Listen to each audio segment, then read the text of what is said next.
Hello friends, welcome to scholar Alight.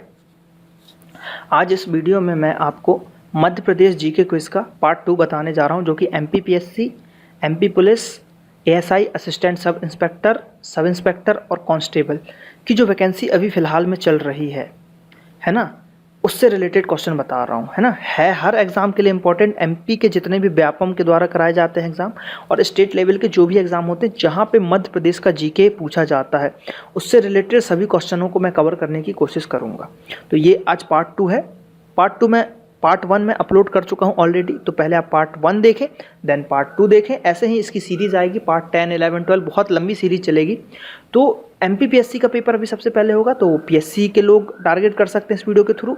MP police constable की vacancy आ चुकी है, जो कि जुलाई में पेपर होगा, उसमें भी इंपॉर्टेंट क्वेश्चन जो कि इससे आ सकते हैं, है ना। तो आप इस सीरीज़ को फॉलो करें, मेरे चैनल को सब्सक्राइब करें और वीडियोस देखें। चलिए स्टार्ट करें। मध्य प्रदेश में कुल कितने ज़िले हैं? 51 ज़िले हैं। 2013 में जो लेटेस्ट ऐड हुआ है वो है आगर मालवा। आगर मालवा ज़िला जो है कब 2013 में लेटेस्ट ऐड हुआ है। इसके पहले थे 50, तो अब हो गया है 51। याद रखना है आपको। अगला क्वेश्चन देखते हैं। कान्हा राष्ट्रीय उद्यान कहाँ है? कान्हा राष्ट्रीय उद्यान कहाँ है? कहाँ पे है? मंडला। ताप्ती नदी किस ओर बहती है? ताप्ती नदी की दिशा क्या है? अगर हम बात करें, ये हमारा इंडिया है, तो ताप्ती नदी कहाँ बहती है? तो सबको पता है ताप्ती और नर्मदा आके कहाँ गिरती है? ये आपका अरब सागर हो गया। कहाँ हो गया? अरब सागर हो गया। तो इधर आ रही है ना, तो ये हो गया आपका नॉर्थ, ये हो गया साउथ, ये हो गया ईस्ट और ये हो गया वेस्ट। तो किधर जा रही है? पश्चिम की ओर। तो आंसर क्या हो जाएगा? बी, पश्चिम की ओर। ठीक है। मध्य प्रदेश की सबसे लंबी नदी कौन सी है? नर्मदा। नर्मदा नदी जो है सबसे लंबी नदी है। आंसर क्या हो जाएगा इसका? सी, नर्मदा। अगर आपको नदी के बारे में पढ़ना हो, नदियाँ, तो उसके लिए मैं वीडियो डालने वाला हूँ, जो कि MP GK river detailed part में आप देख पाएंगे। पार्ट 4 रहेगा डिटेल। ठीक, तो वो आप देख पाएंगे। डिटेल में पूरी नदियों के बारे में मैं बताने वाला हूँ। मध्य प्रदेश की सबसे ऊंची चोटी कौन सी है? आईएमपी क्वेश्चन, मोस्ट आईएमपी बोल सकते हैं। सबसे ऊंची चोटी कौन, मतलब है तो धूपगढ़ की चोटी। चलिए क्वेश्चन यहाँ पे कवर हो गया। धूपगढ़ की चोटी किस जिले में? तो सबसे पहले तो ये आपका हो गया होशंगाबाद में। कहाँ हो गया? होशंगाबाद। तो क्वेश्चन ये आएगा कि धूपगढ़ की चोटी, मतलब सबसे ऊंची चोटी कौन सी? तो धूपगढ़ की चोटी। उसकी हाइट पूछी जाती है, तो वो है 1350 मीटर। याद रख, ये डेटा याद रखिएगा, डेटा पूछा जाता है ना। तो 1350 हो जाएगा क्या? मध्य प्रदेश की सबसे ऊंची चोटी धूपगढ़ किस जिले में है? तो कितना हो जाएगा? 1350 मीटर, होशंगाबाद। भोपाल गैस त्रासदी जो हुई थी, मतलब भोपाल में जो क्या हुआ था कि गैस का रिसाव हो गया था भोपाल में, तो उससे क्या हुआ? कौन सी गैस निकली थी? तो वो निकली थी मिथाइल आइसोसाइनाइड। तो methyl isocyanide is the right answer. Chitrakoot किस जिले में है? चित्रकूट किस जिले में है? तो वो है आपका कहाँ? सतना में। चित्रकूट है कहाँ पे? सतना में। अगला क्वेश्चन देखते हैं। सोनागिरी किस धर्म से संबंधित है? सोनागिरी किस धर्म से संबंधित है? आंसर है जैन धर्म। कौन सा आंसर? जैन धर्म। तो याद रखिएगा, सोनागिरी किस धर्म से संबंधित है? जैन धर्म से। याद कैसे रख सकते हैं? जैन लोग जो होते हैं, जैन समुदाय के, सूर्य जो है हमारा सन, ये जब सेट होता है ना, डूबता है, तो उसके बाद खाना नहीं खाते। यानी कि इसको ऐसा बोल सकते हैं ना, सूरज गिर रहा है, नीचे गिर रहा है, नीचे जा रहा है ना, गिर रहा है। तो सूरज गिरा, जब शाम होता है तो सूरज कैसा दिखता है? एकदम सोने जैसा चमकता है ना। शाम को पीला पीला लाल लाल हल्का। तो सूरज था, इसको हमने सोना मान लिया। सोना गिर गया शाम को, और उसके बाद जैन लोग क्या खाना नहीं खाते हैं शाम को। तो सोना गिरा तो खाना नहीं खाए, खाना नहीं खाए तो जैन लोग खाना नहीं खाते। तो इसको आप याद रख सकते हैं, जैन धर्म से संबंधित है। सोनागिरी जैन धर्म से संबंधित है। अगला, मध्य प्रदेश का उच्च न्यायालय का मुख्यालय कहाँ है? High court, Jabalpur. ठीक।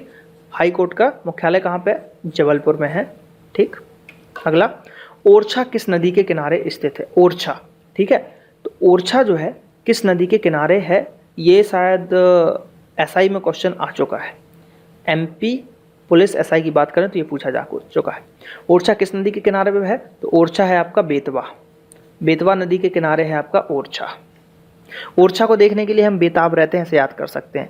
ओरछा को देखने के लिए हम बेताब रहते हैं, तो ओरछा किस नदी के किनारे हो जाएगा?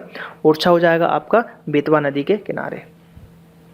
ओरछा मध्य प्रदेश के किस जिले में स्थित है? अब देखिए, ओरछा नदी पता चल गया बेतवा में, अब किस जगह पे है? तो वो है आपका टीकमगढ़। टीकमगढ़ में स्थित है आपका क्या? ओरछा। तो ये आपको याद रखना है, टीकमगढ़ में क्या हो जाएगा आपका?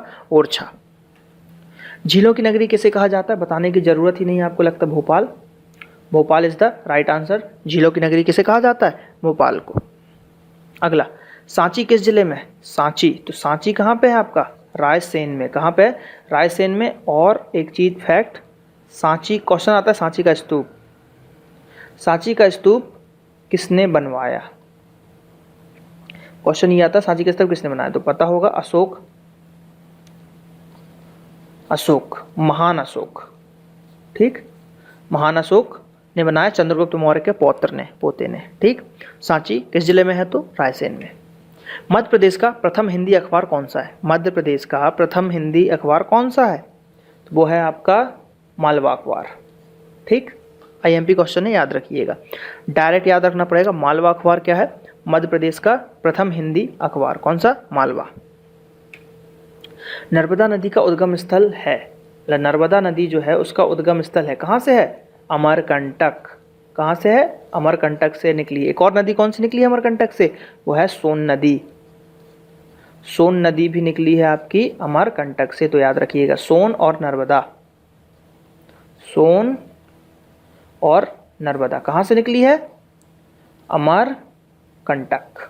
ठीक। चलिए, 12 प्रमुख ज्योतिर्लिंगों में से मध्य प्रदेश में कितने हैं? 12 प्रमुख ज्योतिर्लिंगों में से 12 में से एमपी में कितने हैं? 2। 2 is the right answer. Madhya Pradesh में कुल कितने संभाग हैं? तो मध्य प्रदेश में कुल 10 संभाग हैं। कितने हैं? मध्य प्रदेश में कुल 10 संभाग हैं, टोटल 10 संभाग हैं। ठीक, 10 संभाग और 51 जिले। ठीक। सिंगाजी थर्मल पावर प्लांट कहाँ पे है?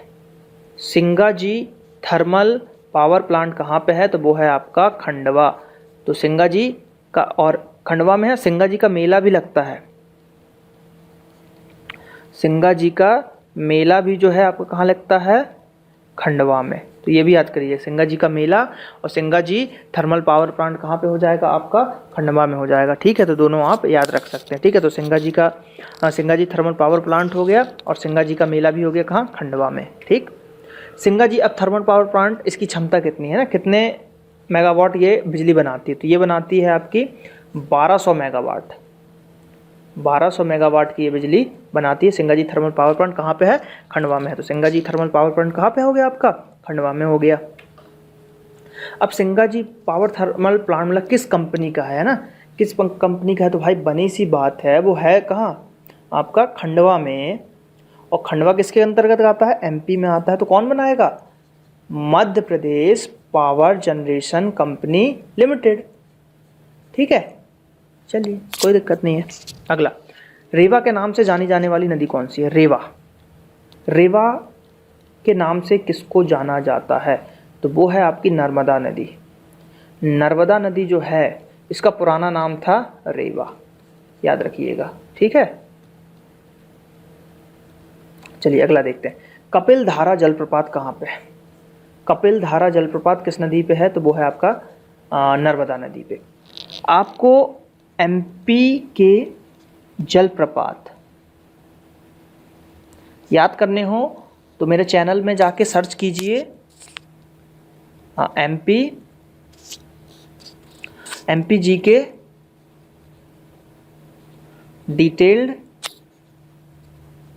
पार्ट 2, ये सर्च मारिए आप मेरे चैनल पे या यूट्यूब पे, जो वीडियो मिलेगा इसमें मैंने पूरे धारा पूरे जल धाराओं को डिटेल में एक्सप्लेन किया है, ठीक है। तो ये आप वीडियो देख पाएंगे, ठीक है। मेरे ही चैनल में आप सर्च कर सकते हैं एमपीजी के डिटेल पार्ट 2 और ये जलधाराएं पूरे जलप्रपात देख सकते हैं। तो यहाँ पे अभी कौन सी है, नर्मदा नदी पे कौन सी है, यहाँ पे कपिल धारा, ठीक। एक और धारा है सहस्त्र धारा, वो भी आपकी नर्मदा पे है। चलिए अगला, छत्तीसगढ़ राज्य कब बना, छत्तीसगढ़ राज्य कब बना, तो वो बना 1 नवंबर 2000 को। 2000 को छत्तीसगढ़ जो है एमपी से अलग हो गया, ठीक है। छत्तीसगढ़ किस संभाग का नाम बदलकर नर्मदापुरम कर दिया गया है, ठीक है।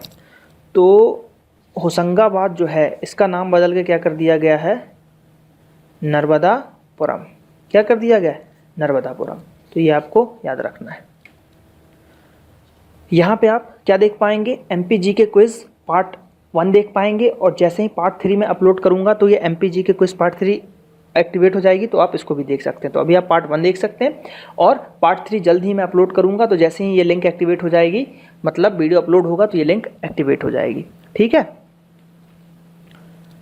तो अगर आपको ये वीडियो अच्छा लगा हो तो मेरे चैनल को सब्सक्राइब करें ज़्यादा से ज़्यादा और www.facebook.com/scholaralite ये हमारा फेसबुक पेज है, आप इसको भी लाइक करें, ज़्यादा से ज़्यादा मेरे पेज को लाइक करें फेसबुक पेज पे, ताकि कुछ जो जीके अपडेट होती है मैं वहाँ डालता रहता हूँ तो वो भी कवर हो जाएंगी, ठीक है।